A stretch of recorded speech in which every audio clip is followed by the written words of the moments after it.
Koraput Semiliguda block ଅନ୍ତର୍ଗତ କଲ୍ୟାଣ ବିଭାଗର ସରକାରୀ ବାଳିକା ଉଚ୍ଚ ବିଦ୍ୟାଳୟ ରେଙ୍ଗାର ବାର୍ଷିକ ଉତ୍ସବ ଅନୁଷ୍ଠିତ ହୋଇଯାଇଛି।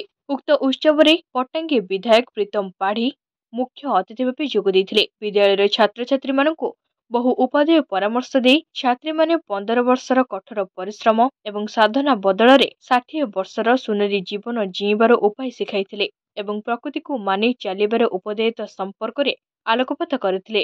ସଂସ୍କୃତି କ୍ଷେତ୍ରରେ ପରିଦର୍ଶନ ଅର୍ଜନ କରିଥିବା ଛାତ୍ରଛାତ୍ରୀମାନଙ୍କୁ ମାନପତ୍ର ଦିଆଯାଇଥିଲା। ଏଥିରେ ମୁଖ୍ୟ ଅତିଥି ପଟ୍ଟାଙ୍ଗୀ ବିଧାୟକ ପ୍ରୀତମ ପାଢ଼ୀ, ଜିଲ୍ଲା ଶିକ୍ଷା ଅଧିକାରୀ Sunil Tandi, DWO Subrata Parida, PT sir Tanti କରୁ ସୋରେନ, ପ୍ରକଳ୍ପ ନିର୍ଦ୍ଦେଶକ ସେମିଳିଗୁଡ଼ା ବ୍ଲକ ଶିକ୍ଷା ଅଧିକାରୀ ଚମଳି ମଜମୁଦାର ଏବଂ ସ୍କୁଲର ପ୍ରଧାନ ଶିକ୍ଷକ ଗୋପୀନାଥ ନାୟକ ଉପସ୍ଥିତ ଥିଲେ।